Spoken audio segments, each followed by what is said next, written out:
கிறிஸ்துவின் இனிதான நாமத்திலே இந்த மாலை வேளையிலே உங்கள் எல்லாரையும் நான் வாழ்த்துகிறேன். கர்த்தர் நல்லவர். கிருபையாக தேவன் ஆராதனையில் நம்மோடு கூட இடைப்பட்டார். தம்முடைய பிரசன்னத்தினாலே, தம்முடைய ஆளுகையினாலே கர்த்தர் நம்மை நிரப்பினார். அவருடைய வசனத்தின் மூலமாகவும் கர்த்தர் இந்த வேளையிலும் நம்மோடு கூட பேசுவதற்கு நாம் விட்டு கொடுப்போம். வாசிக்கலாம். சங்கீதம் 84வது சங்கீதம் 7வது வசனம். சங்கீதம் 84:7. அவர்கள் பலத்தின் மேல் பலம் அடைந்து சீயோனிலே தேவ சந்நிதியில் வந்து காணப்படுவார்கள். அங்கே வசனம் சொல்கிறது அவர்கள் பலத்தின் மேல் பலம் அடைந்து. அப்படின்னா ஆண்டவர் நம்முடைய தேவன் எப்படிப்பட்டவர் என்று சொல்லி பார்க்கும் பொழுது ஆச்சரியமான, நம்ப முடியாத சாட்சியை கேட்க பண்ணுகிற தேவன். கடந்த வாரத்தில் பார்த்தோம், எல்லாவற்றையும் சொல்ல நேரம் இல்லை. காலை ஆராதனையில் நாம் பார்த்தோம். இந்த பகுதியில் பார்க்கும் பொழுது அவர்கள் வந்ததான சூழ்நிலைகளை பார்க்கும் பொழுது மற்றவர்களை விட இவர்களுக்கு நெருக்கம் அதிகம் இருந்தது. மற்றவர்களை விட பாதிப்பு இவர்களுக்கு அதிகமாக இருந்தது. ஆனாலும் அவர்கள் வீழ்ந்து போகவில்லை. பக்கத்தில் பார்த்து சொல்லுங்க, அவர்களுக்கு நெருக்கம் அதிகமாக இருந்துச்சு, பாதிப்பு அதிகமாக இருந்துச்சு, ஆனாலும் அவர்கள் வீழ்ந்து போகவில்லை. தலை நிமிர்ந்து நிற்கிறார்கள். உங்களை என்னையும் வீழ்ந்து போக விடுகிறவர் அல்ல, தலை நிமிர்ந்து நிற்க செய்கிற ஒரு நல்ல தேவன். அல்லேலூயா. ஏன் இவர்கள் வீழ்ந்து போகவில்லை, ஏன் இவர்கள் தலை நிமிர்ந்து நிற்கிறார்கள் என்று சொன்னால் அதற்கு பின்னான இருக்கிற காரணம் என்ன என்று சொல்லி பார்க்கும் பொழுது சங்கீதக்காரன் இந்த சங்கீதத்தில் 4 காரணங்களை சங்கீதக்காரன் சொல்லுகிறார். அதில் முதல் காரணத்தை இந்த காலை வேளையிலே நான் உங்களோடு கூட நான் பகிர்ந்து கொண்டேன். முதல் காரணம் 84 சங்கீதம் 5வது வசனத்தை வாசிங்க. சங்கீதம் 84:5. உம்மிலே பலன் கொள்ளுகிற மனுஷனும் தங்கள் இருதயங்களில் செவ்வையான வழிகளை கொண்டிருக்கிறவர்களும் பாக்கியவான்கள். அல்லேலூயா. முதல் காரணம், தாவீது சொல்லுகிற முதல் காரணம், உம்மில் பலன் கொள்ளுகிற மனுஷன். அல்லேலூயா. இந்த பலன் கொள்ளுகிற அந்த அனுபவத்தில் 3 அனுபவங்கள் உண்டு. ஆண்டவரிலே பலன் கொள்ளுகிற 3 அனுபவங்கள் உண்டு. அதில் முதல் காரியத்தை மட்டும் நான் காலை வேளையில் உங்களோடு கூட பகிர்ந்து கொண்டேன். முதலாவது, பலனை பெற்றுக்கொள்வது அல்லது பலன் ஆண்டவரிடத்திலிருந்து வருகிறது என்பதை அறிந்து கொள்வது மாத்திரமல்ல, அந்த பலனை பெற்றுக்கொண்டு பயன்படுத்த வேண்டும். அதில் பல காரியங்களை காலை வேளையில் உங்களோடு கூட நான் பகிர்ந்து கொண்டேன். இப்படி சொல்கிறேன். முதலாவது காரியம், சார்ந்து கொள்ள எனக்கு கிருபை தாரும். முதலாவது குறிப்பு என்ன? பெற்றுக்கொள்கிறோம், பயன்படுத்துகிறோம். அது இருந்தாலும் சுருக்கமாக சொல்லணும்னா, பலனை தருபவராகிய உம்மை நான் சார்ந்து கொள்ள எனக்கு என்ன பண்ணும்?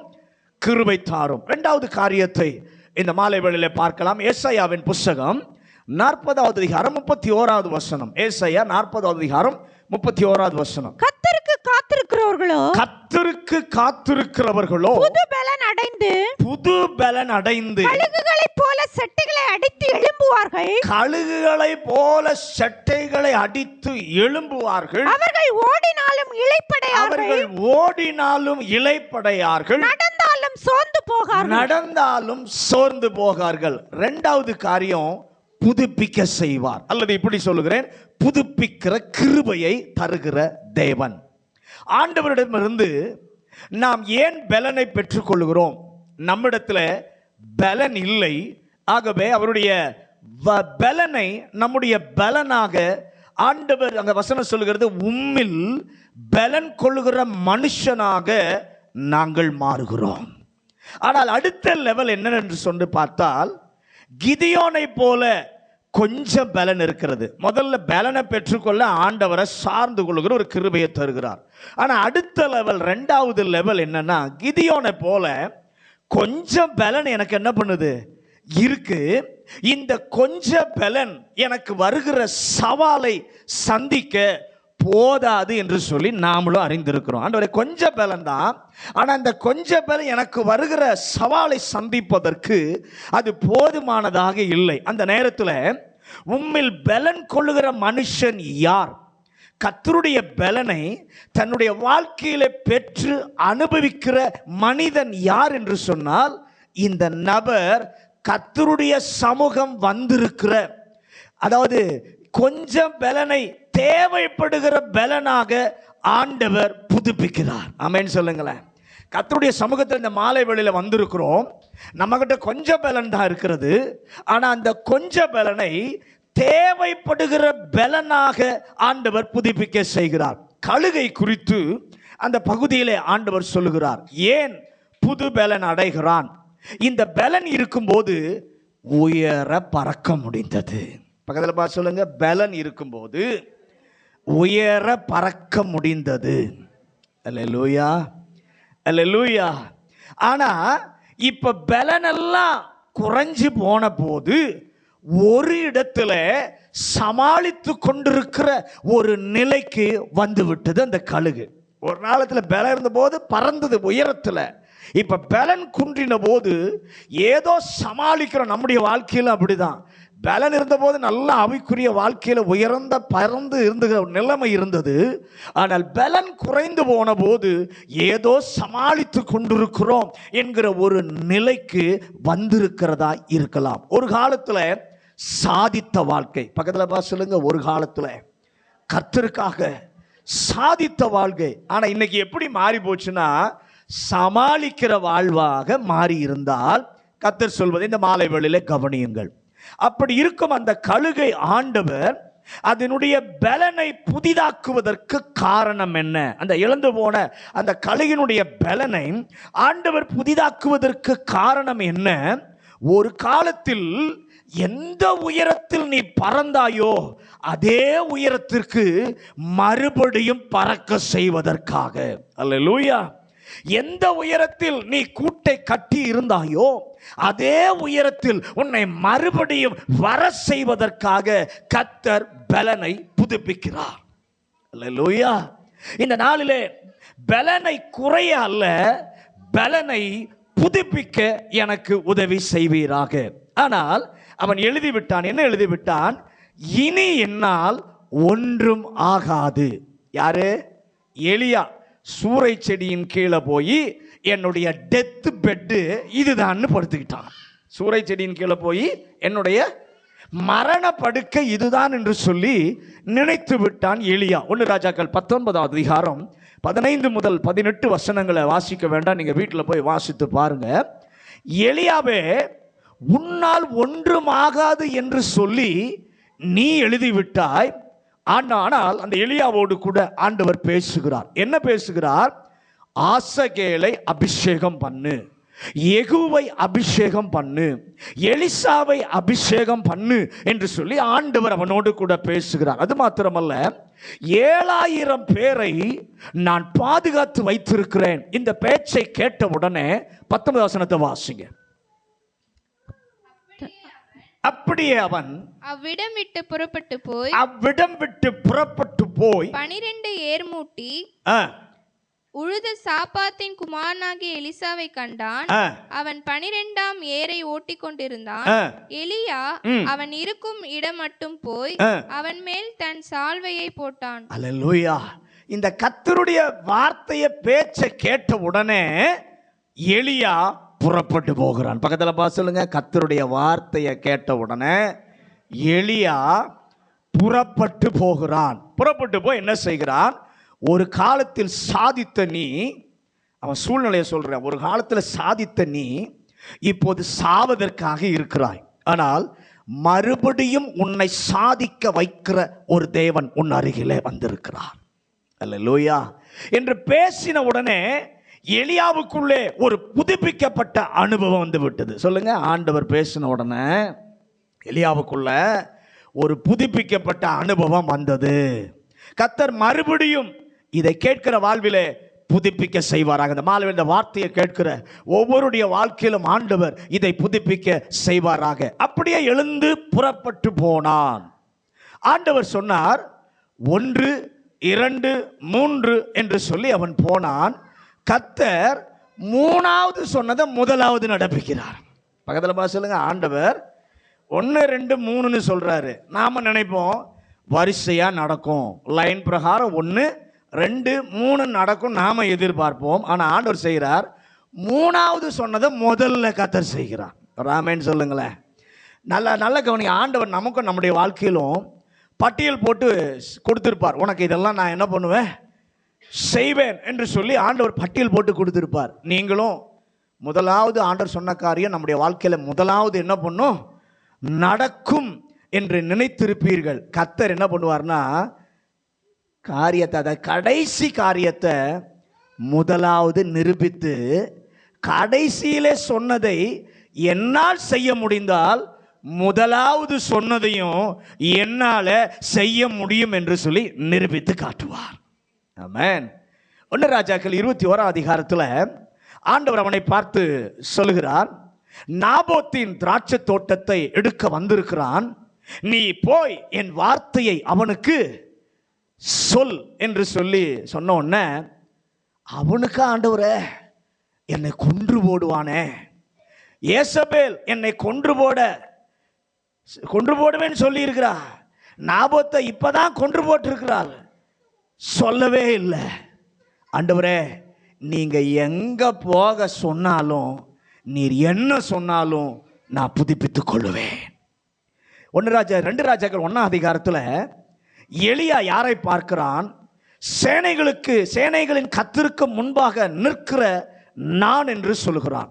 தேவனுடைய மனுஷனானால் அக்கினி இறங்கி வந்து உன்னை பட்சிப்பதாக. எந்த எலியாவை இங்கே பார்க்கிறோம்? முதல் முறை பார்த்தபோது எந்த தைரியம் இருந்ததோ அந்த தைரியத்தை புதுப்பித்த எலியாவை பார்க்கிறோம். அல்லேலூயா. இந்த நாளிலே புதுப்பிக்கிற நேரமாய் இந்த நேரத்தை ஒவ்வொருடைய வாழ்க்கையிலும் கர்த்தர் இருக்க செய்வீராக. எங்கள் பலன், எங்கள் தைரியம், எங்கள் விசுவாசம் அனைத்தும் புதுப்பிக்கப்படுகிற நேரமாய் இருப்பதாக. பக்கத்தில் இருக்கிறவங்க கையை கொடுத்து ஒரு விஷயம் எல்லாரும் சொல்லலாம், ஆண்டவரே எங்களுடைய தைரியம், எங்களுடைய விசுவாசம், எங்களுடைய பலன் இதெல்லாம் புதுப்பிக்கப்படுகிற நேரமாய் இந்த நேரம் இருப்பதாக.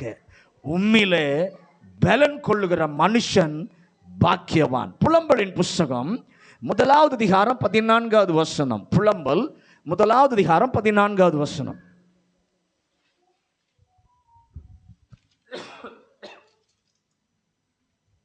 1:14 புலம்பல். உன் பகைஞர் எல்லாரும்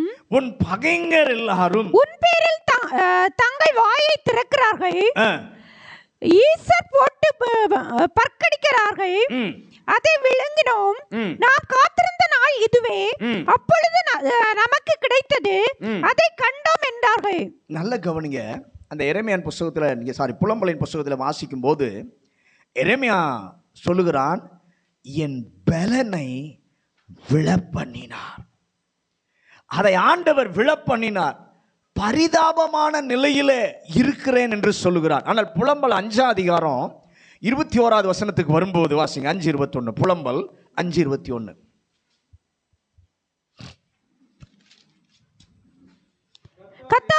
கர்த்தாவே எங்களை உம்மிடத்தில் திருப்பிக் கொள்ளும், எங்களை இவ்விடத்தில் திருப்பிக் கொள்ளும், அப்பொழுது திரும்புவோம் பூர்வ காலத்தில் இருந்ததை போல எங்கள் நாட்களை புதியவைகளாக்கும். நல்ல கவனிங்க. ஒரு ஜெபம் பண்ணுகிறான், ஆண்டவரே பூர்வ காலத்தில் இருந்ததை போல எங்கள் நாட்களை புதியவைகள் ஆக்கும். உங்களுக்கு அவசியம் இல்லை, பிறருக்கு அவசியப்படும். ஆண்டவரை கை உயர்த்தி இந்த நாளிலே ஒரு காலத்தில் இருந்த அந்த நிலைக்கு மீண்டும் எழுப்பப்பட வேண்டியவைகள் இருந்தால் கர்த்தர் அதை புதிதாக்குவாராக. பலன் இல்லை என்று சொன்ன எரேமியாவை வைத்து இந்த வார்த்தையை கர்த்தர் எழுதினார். காரணம் என்ன?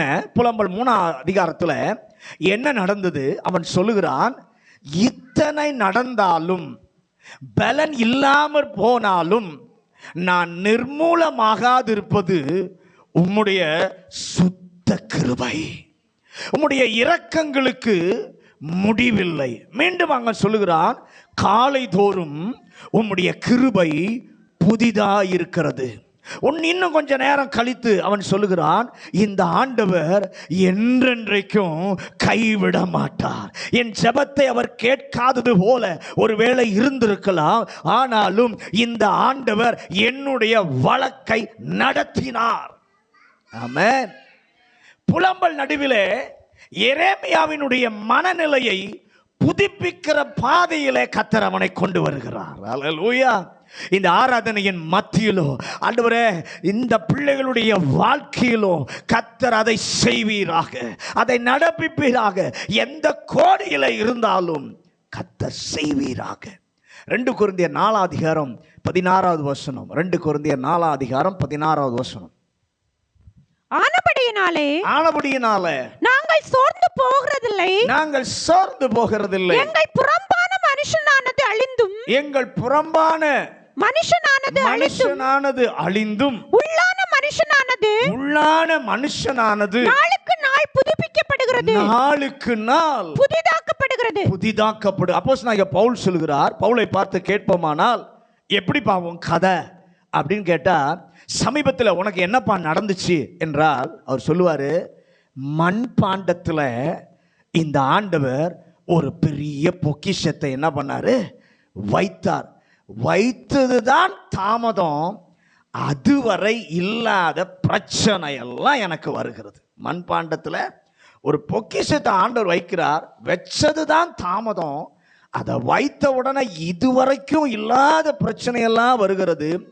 அந்த பானையை உடைத்து உள்ளே இருக்கிற வல்லமையை வீணாக்குவதற்காக நான் எப்பக்கத்திலும் நெருக்கப்படுகிறேன். அல்லேலூயா. கீழே தள்ளப்படுகிறேன், ஜனங்களாலே மிதிக்கப்படுகிறேன், உடைக்கப்படக்கூடிய ஏராளமான காரியங்கள் எனக்கு வருகிறது. இதுதான் என்னுடைய கதை என்று சொல்லும்போது கர்த்தர் பவுலை வைத்து சொல்ல வைக்கிறார், என்னுடைய உள்ளான மனுஷன் நாளுக்கு நாள் புதிது ஆக்கப்படுகிறான். உள்ள ஒரு பொக்கிஷத்தை வச்சாரு, அந்த பொக்கிஷத்தை உடைப்பதற்கு பல காரியங்கள் எனக்கு வருகிறது. ஆனால் பவுலை தான் என்னுடைய கதை அப்படின்னு சொல்லும்போது ஆண்டவர் சொல்றாரு, அவனுடைய உள்ளான மனுஷன் நாளுக்கு நாள் புதிதாக்கப்படுகிறது. கர்த்தர் இந்த நாளிலே இந்த வார்த்தையை கேட்கிற ஒவ்வொருடைய வாழ்க்கையிலும் கர்த்தர் அதை செய்வாராக. என்ன நடந்தது? இதுவரை நினைத்தான், நாமளும் அப்படிதான் நினைச்சிருப்போம், யாருக்கும் வராத தொல்லை எனக்கு மட்டும்தான் வருது, யாருக்கும் வராத பிரச்சனை, யாருக்கும் வராத நெருக்கம் எனக்கு மட்டும்தான் என்ன பண்ணுது, வந்து கொண்டே இருக்கிறது. இயேசுவே, உமக்கு கூட இவ்வளவு வந்திருக்குமா? நம்ம கேள்வி எல்லாம் கேட்போம். உமக்கு கூட இப்படியெல்லாம் வந்திருக்குமா? இவ்வளோ பிரச்சனை வந்திருக்குமா? நெருக்கம் வந்திருக்குமா? அப்படின்னு கூட நம்ம கேட்கிற சூழ்நிலை இருந்திருக்கும். ஆனால் கர்த்தர் உள்ளான மனிதனை புதிதாக்க உங்களுக்கு உள்ளே கர்த்தர் செல்லுகிறார், உங்கள் உடன் கர்த்தர் செல்லுகிறார். ஆமேன்னு சொல்லுங்களேன். இது எல்லாம் லேசா, ஆண்டவர் சொல்றாரு, இதெல்லாம் லேசான உபத்திரவம். பக்கத்தில் சொல்லுங்க, இது எல்லாம் லேசான உபத்திரவம். ஆரம்பத்தில் இருந்தது இதுவரைக்கும் உபத்திரவம் தான், ஆனா இது எல்லாம் அதிசீக்கிரத்தில் நீங்கும் லேசான உபத்திரவம். பக்கத்தில் பார்த்து சொல்லுங்க, ஆரம்பத்தில் இருந்து இன்னைக்கு வரைக்கும் பிரச்சனை தான், ஆனா ஆண்டவர் சொல்லுகிற காரியம் இதெல்லாம் அதிசீக்கிரத்தில் நீங்கும் லேசான உபத்திரவம். அவன் சொல்லுகிறான், இது எனக்கு என்ன செய்யும் தெரியுமா? அதிக நித்திய கன மகிமையை எனக்கு கொண்டு வருகிற பாதையில தான் கர்த்தர் என்னை கொண்டு போய் கொண்டிருக்கிறார். ஆண்டவர் இந்த நாளிலே இங்கே உட்கார்ந்து இருக்கிற உங்க ஒவ்வொருடைய வாழ்க்கையிலும் உள்ளான மனிதனை கர்த்தர் மறுரூபமடைய செய்வாராக. கர்த்தர் கிரியை செய்கிற நேரம் இந்த நேரம். ஆண்டவரே, உம்மில் பலன் கொள்ளுகிற மனுஷன் இருக்கிற பலனை புதுப்பிக்க செய்கிற, புதுப்பித்துக் கொள்ளுகிற மனுஷன், அப்படிப்பட்டவங்களா எங்களை இந்த மாலை வேளையிலே மாற்றும். இருக்கிற பலனை புதுப்பித்து தப்பித்துக் கொள்ளுகிற ஒரு கிருபையை இந்த மாலை வேளையிலே கர்த்தர் தருவீராக.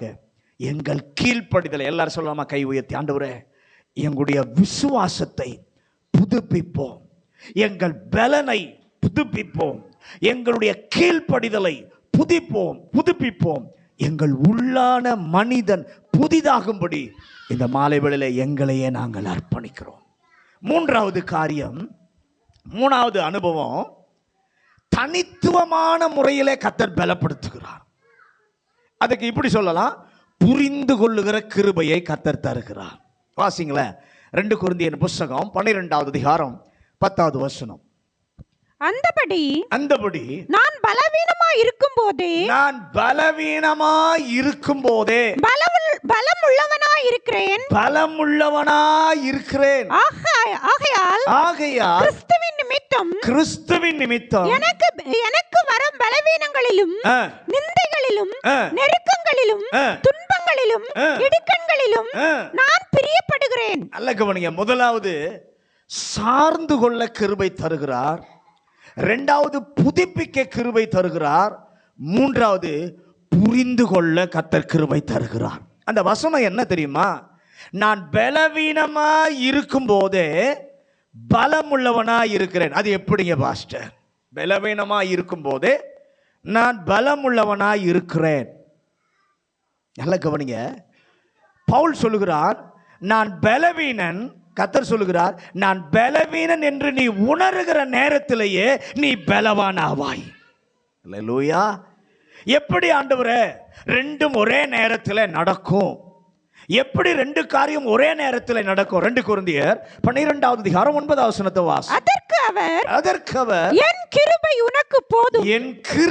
உனக்கு போதும், பலவீனத்திலே என் பலம் பூரணமாய் விளங்கும் என்றார். ஆமென் சொல்லுங்களேன். ஹல்லேலூயா. கர்த்தர் அவனோடு கூட பேசினார், பவுலே என் வார்த்தைகளை கொஞ்சம் கவனி. இந்த மாலையில் நம்மை பார்த்து சொல்லுகிறார், கர்த்தருடைய பிள்ளையே என் வார்த்தையை கொஞ்சம் என்ன பண்ணு, கவனி. என் வார்த்தை என்ன தெரியுமா? உன்னுடைய பலவீனத்தில் என்னுடைய பலன் பூரணமாய் விளங்கும். பலவானாய் இருக்கும் போதே பலன் பூரணமாக விளங்கும் என்று சொல்லி என் ஆண்டவர் சொல்லிவிட்டார்.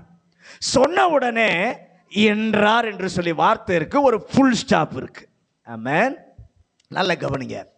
உடனே பவுல் நினைக்கிறான், எனக்கு எப்போது பலம் வரும் என்று சொல்லிவிட்டபடியினாலே, ஆகையால் கிறிஸ்துவின் வல்லமை என் மேல் தங்கும்படி கர்த்தர் சொல்லி இருக்கிறார். நான் பலவீனமாய் இருக்கும் போதே பலசாலியாய் இருக்க முடியும். என்னுடைய உணர்வுகளை விட்டு தேவ வார்த்தைக்கு நேராக என்னுடைய கவனமானது திருப்பப்படும் போது, என்னுடைய கவனம் போகும்போது அந்த வார்த்தை ஒன்றை எனக்கு சொல்லுகிறது. என்னை வேதனைப்படுத்துகிற பிரச்சனைகளை நான் பார்க்காமல் உன்மேல் வந்து கொண்டிருக்கிற தேவ வல்லமையை நீ பார்ப்பாயாக. அல்லேலூயா. பக்கத்தில் பார்த்து சொல்லுங்க, பலவீனம் இருக்கும்போது பக்கத்தில் இருக்கிறத பார்க்காதீங்க. உங்க மேல் வருகிற தேவ பலனை, தேவ வல்லமையை கர்த்தர் பார்க்க எதிர்பார்க்கிறார். உடனே பவுலுக்குள் ஒரு விசுவாசம் வருகிறது. என் உணர்ச்சிகளின் வல்லமையை விட என் மேல் வந்து இறங்குகிற கிறிஸ்துவின் வல்லமை அதிக பலனானது. இந்த நாளிலே கர்த்தரை உங்க வாழ்க்கையிலும் நிரூபித்து காட்டுவாராக. உணர்ச்சிகள் என்னை எவ்வளவு கட்டி போட நினைத்தாலும் கிறிஸ்துவின் வல்லமை அதை விட பெரியது. விசுவாசிக்கிறவங்க கரங்களை உயர்த்தி ஆண்டவருக்கு ஒரு நல்ல மகிமையை கொடுங்க. ஆண்டவரே, என்னுடைய உணர்ச்சிகள் எல்லாம் என்னை எவ்வளவு கட்டி போட நினைச்சாலும் கிறிஸ்துவின் வல்லமை அதை விட பெரியதப்பா. அதை நான் இந்த மாலை வேளையிலே பார்க்கிறேன். அதே அந்த கிறிஸ்துவின் வல்லை என்ன செய்யும்? அந்த கட்டுகளை எல்லாம் அவிழ்த்து போட வல்லமை உள்ளது. இயேசு விடுதலையாக்கினால் மெய்யாகவே விடுதலை உண்டு. ஆமென். பவுல் இதை புரிந்து கொண்ட போது அவன் ஒன்றை செய்கிறான். என்மேல் இந்த நேரத்தில் நான் நம்பினாலும் நான் நம்பாவிட்டாலும் கிறிஸ்துவின் வல்லமை என் மேலே வந்து இறங்கி கொண்டிருக்கிறது. நம்புறவங்களாம் விசுவாசித்து, நான் நம்பினாலும் நம்பாவிட்டாலும் என் மேலே கிறிஸ்துவின் வல்லமை என்ன பண்ணுகிறது? இறங்கி வந்து கொண்டிருக்கிறது. உடனே பவுல் சொல்லுகிறான், ஆண்டவரே, இப்படி ஒரு ப்ராசஸ் வரணும்னா நான் பலசாலியா இருந்தால் ஒன்றுமே வராது, நான் பலவீனனா இருந்தால் தான் இந்த ப்ராசஸ் என்னுடைய வாழ்க்கையில வரும். ஆமென் சொல்லுங்களேன். ஹல்லேலூயா, ஹல்லேலூயா. நான் பலசாலியா இந்த ப்ராசஸ் எனக்குள்ளே நடக்காது. ஆனா நான் எப்போ நான் பலவீனனா இருக்கிறேனோ அப்பதான் இந்த ப்ராசஸ் என்னுடைய வாழ்க்கையில நடக்கும். அப்போ உடனே அவன் சொல்றான், எனக்குள்ளே ஒரு ஆசை இருக்கு, எனக்குள்ளே ஒரு ஆசை இருக்கு, எனக்கு இடுக்கண் வரட்டும். எப்போ எத்தனை பேர் இப்போ ரெடியா இருக்கீங்க? எத்தனை பேருக்கு அந்த ஆசை இருக்கு? எனக்கு இடுக்கண் வரட்டும். பவுல் சொல்றார், எனக்கு இந்த இடுக்கண் வரட்டும், எனக்கு நிந்தை வரட்டும், எனக்கு நெருக்கங்கள் வரட்டும், எனக்கு துன்பங்கள் வரட்டும், நான் அதிலே பிரியப்படுகிறேன். நம்ம இதில் பிரியப்படுவோம்? எதுவுமே எனக்கு என்ன பண்ணக்கூடாது, வரக்கூடாது. ஆனால் பவுலுடைய ஆசை பாருங்க, இடுக்கண் வரட்டும், நிந்தை வரட்டும், நெருக்கம் வரட்டும், துன்பங்கள் வரட்டும், நான் இதில் பிரியப்படுகிறேன். அந்த வசனம் மாத்திரம் இல்லாமல் இருந்தால் நல்லா இருக்குன்னு நாம நினைப்போம். அந்த வசனம் மட்டும் இல்லாமல் இருந்தா நல்லா இருக்குன்னு நாம நினைப்போம். ஆனால் ஆண்டவர் எழுதி வைத்திருக்கிறார். இப்ப அர்த்தம் புரிகிறது. என்னை உயர்த்தி நடக்கிறது என்றால் இந்த நெருக்க பாதை இருந்தால்தான் என்னை உயர தூக்க முடியும். விசுவாசிக்கிறவங்க கையை உயர்த்தி, ஆண்டவரே, நெருக்கம் இருந்தா தான் என் வாழ்க்கை உயர்த்தப்படும். அல்லேலூயா. அதை சரியாக விளங்கி கொள்ளுகிற கிருபையை இந்த மாலை வேளையிலே கர்த்தர் தருவாராக. அதற்காக யாரும் பிரச்சனை தாருன்னு சொல்லி ஜெபம் பண்ணாதீங்க. அதுக்காக யாரும் பிரச்சனை தாருன்னு சொல்லி ஜெபம் பண்ணாதீங்க. ஜெபம் பண்ணாமலேயே பிரச்சனை வரும். பக்கத்தில் பாரு சொல்லுங்க, ஜெபம் பண்ணாமலேயே பிரச்சனை வரும். ஆண்டவரே, என் உணர்ச்சிகளை விட என் மேல் வந்து இறங்குகிற உம்முடைய வல்லமையை நான் உணர ஒரு கிருபையை கர்த்தர் தருவீராக. அந்த விதமான பலவீன நெருக்க நேரங்கள் தான் கிருபை எவ்வளவு தேவையோ அந்த கிருபையை, எனக்கு அவசியமான அந்த கிருபையை வெளிப்படுத்துவது எப்படி என்பது அப்போதுதான் எனக்கு தெரியும். ஆமென். அப்பதான் அது புரியும். அந்த நெருக்க நேரத்தில் தான் நமக்கு தெரியக்கூடிய ஒன்றை சொல்லுகிறேன். அதுவரை நம்ம எல்லாரும் என்ன சொல்லுவோம்? நல்லா தான் இருக்கேன், நல்லா தான் ஜெபிக்கிறேன். அப்போதுதான், நல்லா கவனிங்க, அப்போதுதான் அந்த நேரத்தில் தான் நல்லா இருக்கிறேன், நல்லா ஜெபிக்கிறேன் அப்படிம்போது நான் என்னை குறித்து கற்பனை செய்து வைத்திருக்கிறேனே, அதற்கு நிஜமான நான் யார் என்பதற்கும் வித்தியாசம் தெரியும். அது மட்டுமல்ல, பார்க்கும்போது என்ன சொல்லுவோம்? Praise the Lord. உங்களுக்காக எப்பவும் ஜெபம் பண்ணுகிறோம் என்று சொல்வதிலேயே உண்மையானவர்கள் யார், போலியானவர்கள் யார் என்பது அந்த கட்டத்தில் தான் தெரியும். ஆமென் சொல்லுங்க. நமக்காக ஜெபிக்கிறேன் பிரைஸ் தி லார்ட்னு சொல்றவங்க இருக்காங்க. ஆனா அந்த கட்டம் ஒன்று வருது பாருங்க, அப்பதான் உண்மையானவங்க யார் என்று சொல்லி என்ன பண்ணும்? தெரிய வரும். ஆண்டவர் தனித்துவமான முறையில் கர்த்தருடைய பிள்ளையை கர்த்தர் பலப்படுத்துகிறார். ஆமென். சார்ந்து கொள்ள கிருபை தாரும், புதுப்பிக்க கிருபை தாரும், புரிந்து கொள்ள கிருபை தாரும். இந்த 3 அனுபவங்களையும் இன்று நமக்குள்ளே கர்த்தர் நடப்பிக்க விரும்புகிறார். ஒரு நிமிஷம் உங்க இதயத்தில் எல்லாம் கை வச்சு, ஆண்டவர், இந்த 3 காரியத்தையும் சார்ந்து கொள்ள எனக்கு ஒரு கிருபை தாரும், இருக்கிற பலனை புதுப்பிக்கிற ஒரு கிருபையை தாரும் ஆண்டவரே. அதே சமயத்தில் இன்னொன்றையும் கர்த்தர் தருகிறார். நீர் கொடுக்கிற உன்னத என் மேலே இறங்கி வருகிற தேவ வல்லமையை நான் புரிந்து கொள்ள, என்னுடைய உணர்ச்சிகளை விட என் மேலே இறங்கி வந்து கொண்டிருக்கிற தேவ வல்லமையை நான் புரிந்து கொள்ள எனக்கு கிருபை தாரும் ஆண்டவரே. என்னுடைய ஜெபம், என்னுடைய விண்ணப்பம், ஆண்டவரே, இந்த 3ஐயும் ஒருவரும் பெறாமல், தொடப்படாமல் இந்த இடத்தை விட்டு போகக்கூடாது. உண்மையில பலன் கொள்ளுகிற மனுஷன் பாக்கியவான். இந்த மூன்றையும் ஆண்டவர் செய்ய வேண்டுமானால் நம்மிடத்தில் கர்த்தர் எதிர்பார்க்கிற காரியம் என்ன? 2 காரியம் வேகமாக நான் சொல்லுகிறேன். நெகேமியாவின் புஸ்தகம் 8வது அதிகாரம் 10வது வசனம். நெகேமியா 8வது அதிகாரம் 10வது வசனம். பின்னும் அவன் அவர்களை நோக்கி நீங்கள் போய் கொழுமையானதை புசித்து மதுரமானதை குடித்து ஒன்றுமில்லாதவர்களுக்கு பங்குகளை அனுப்புங்கள். இந்த நாள் நம்முடைய ஆண்டவருக்கு பரிசுத்தமான நாள். விசாரப்பட வேண்டாம். கர்த்தருக்குள் மகிழ்ச்சியாய் இருப்பதே உங்களுடைய பலன் என்றார். உங்களுடைய பலன். அல்லேலூயா. வசனங்கள் சொல்லுகிறது கர்த்தருக்குள் மகிழ்ச்சியாய் இருப்பதே உங்கள் பலன். நம்மை விட்டு வசனம் எழுத சொன்னால் நாம் எப்படி எழுதியிருப்போம்னா, நாம் பலனாய் இருக்கும்போது மகிழ்ச்சியாய் இருப்பேன். நம்மளை வசனம் எழுத சொல்லியிருந்தா அப்படி தான் எழுதியிருப்போம்.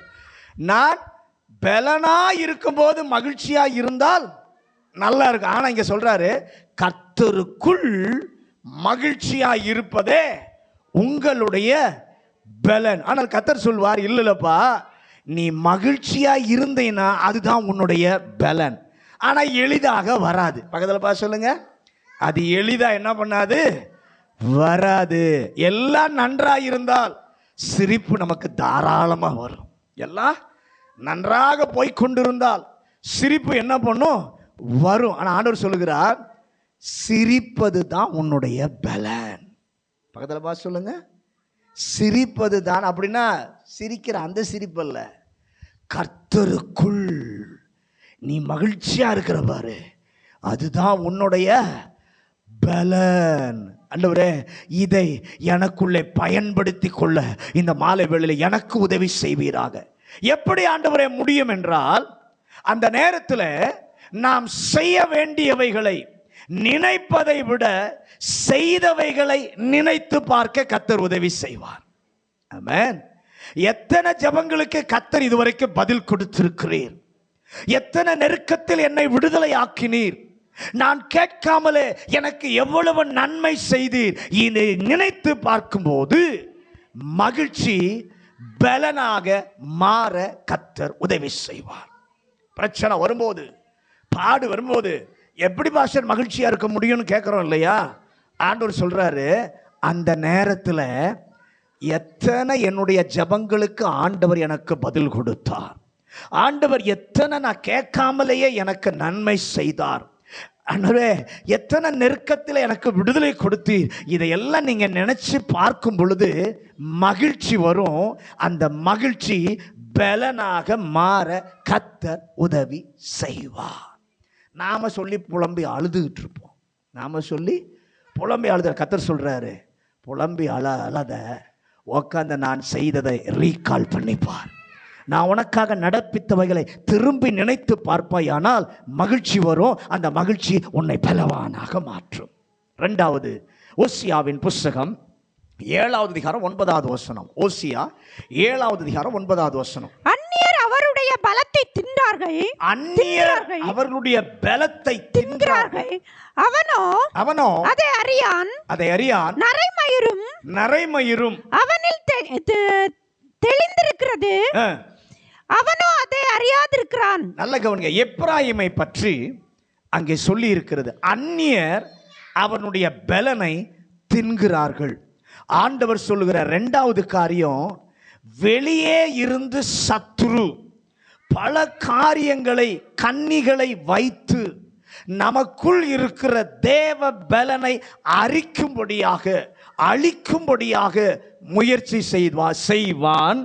கர்த்தருடைய பிள்ளையே, தேவன் நமக்கு தந்திருக்கிற கிருபை, ஆவியின் பலன், ஆவியின் வரங்கள், இவைகளை சத்துரு தின்று போடாதபடி கர்த்தர் கொடுக்கிற பலனாக கர்த்தர் மாற்றுகிறார். அல்லேலூயா, அல்லேலூயா. நிச்சயமா சத்துரு உங்ககிட்ட இருக்கிறத அழிக்க வரும்போது நமக்குள் இருக்கிற ஆண்டவர் நமக்கு தந்திருக்கிற அவருடைய கிருபை, ஆவியின் பலன், ஆவியின் வரங்கள், இவைகளை சத்துரு தின்று போடாதபடி ஒரு உன்னத பலனை ஒரு கர்த்தருடைய பிள்ளைக்கு தருகிறார். நாம கேட்க வேண்டியது, ஆண்டவரே, சத்துரு அழிக்க வரும்போது, எனக்கு நீர் கொடுத்தவைகளை அழிக்க அரிக்க அவன் வரும்போது உங்க பலனை நான் சார்ந்து கொள்ள வேண்டும். சத்துரு அரிப்பதற்கு நான் இடம் கொடுக்காமல் தேவ பலனை முற்றிலும் சார்ந்து தேவ பலனை பெற்று பயன்படுத்தி விடுதலையாக்கப்பட கர்த்தர் கிருபை தருவீராக. இந்த ரெண்டையும் நாம செய்வோமானால் ஆண்டவர் சார்ந்து கொள்ளுகிற கிருபையை தருகிறார், புதுப்பிக்கிற கிருபையை தருகிறார், புரிந்து கொள்ள கர்த்தர் கிருபை தருகிறார். கர்த்தர் நம்முடைய வாழ்க்கையில செய்வாராக. எல்லாரும் முழங்காற்படினார். எல்லாரும் முழங்காற்படிட்டு, கர்த்தர் நம்முடைய நிலைமையை நன்றாய் அறிந்தவர். இன்றைக்கு நம்மோடு கூட பேசுகிறார், பேசி இருக்கிறார். உம்மில் பலன் கொள்ளுகிற மனுஷன் பாக்கியவான். அந்த வசனத்தை நல்லா அண்டர்லைன் பண்ணி வச்சு இந்த வாரம் முழுதும் ஜெபம் பண்ணுங்க. ஆண்டவரே, உம்மில் பலன் கொள்ளுகிற மனுஷனாய் மனுஷியாய் நான் இருக்கணும். ஆண்டவரே, ஆண்டவரையில் பலன் கொள்ளுகிற மனுஷனுடைய 3 அனுபவம். ஒன்று, சார்ந்து கொள்ள கர்த்தர் கிருபை தருகிறார். 2வது, இருக்கிற பலனை புதுப்பிக்கிற ஒரு கிருபையை கர்த்தர் தருகிறார். 3வது, புரிந்து கொள்ள கர்த்தர் கிருபை செய்கிறார். இது 3ஐயும் செய்ய வேண்டுமானால் ஆண்டவர் சொல்றாரு, உன் வாழ்க்கையில் பிரச்சனை வரும்போது, நெருக்கம் வரும்போது, உன் வாழ்க்கையில் சிரிப்பு வரணும். ஏன்னா சிரிப்பு, மகிழ்ச்சி தான் உன்னுடைய பலன். அதுக்கு நீ செய்யணும். என்ன செய்யணும்னா, மகிழ்ச்சி வரணும்னா, அப்போதான் நீ பலனை பெற்றுக்கொள்ள. அந்த மகிழ்ச்சி வரணும்னா கர்த்தர் செய்தவைகளை எண்ணிப்பார்.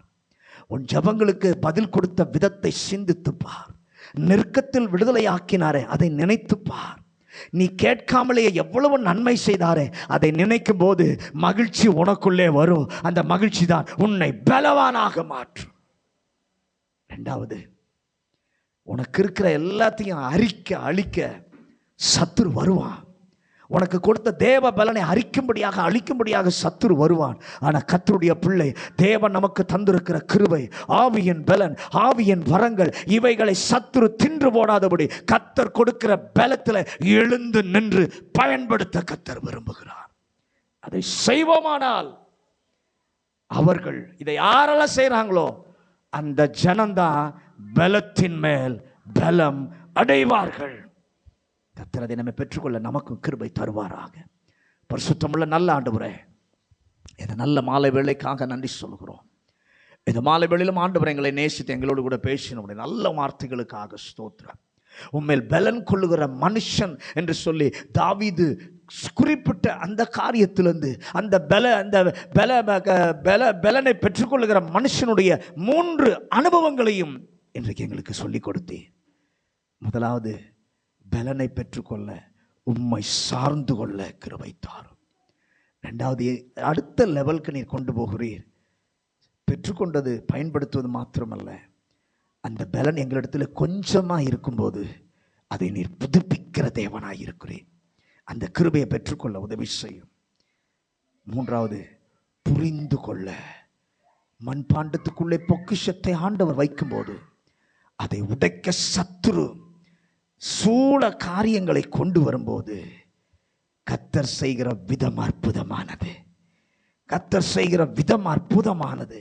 நடத்துகிற பாதை அற்பமானது. உள்ளான மனிதனை கர்த்தர் பலப்படுத்துகிறார்.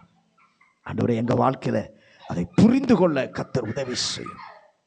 எங்க வாழ்க்கையில் இதை நீர் செய்வதற்கு கர்த்தருக்குள் மகிழ்ச்சியாய் இருக்க, சோதனை நேரத்தில், பிரச்சனையின் நேரத்தில், பாடுகளின் நேரத்தில் உட்கார்ந்து தேவன் எங்களுக்கு ஜெபங்களுக்கு செய்த பதில்களை, கொடுத்த பதில்களை எண்ணி பார்க்க, தேவன் விடுதலை கொடுத்த விதங்களை நினைத்து பார்க்கும்போது, நாங்கள் கேட்காமலே கர்த்தர் செய்த காரியங்களை நினைத்து பார்க்கும்போது மகிழ்ச்சி வரும். அந்த மகிழ்ச்சி தான் எங்களுடைய பலனாக மாறும். அதை செய்ய கிருபை தாரும்.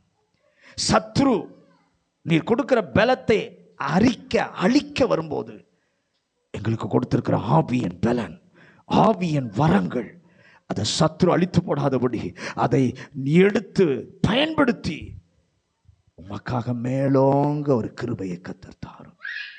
வந்த ஒவ்வொரு பிள்ளைகளையும், வசனம் கேட்ட பிள்ளைகளையும் இந்த பாதையில், இந்த வாரத்தில் கர்த்தர் நடத்துவீராக. இயேசுவின் அதிகாரமுள்ள நாமத்தில் ஜெபிக்கிறோம் நல்ல பிதாவே. ஆமென்.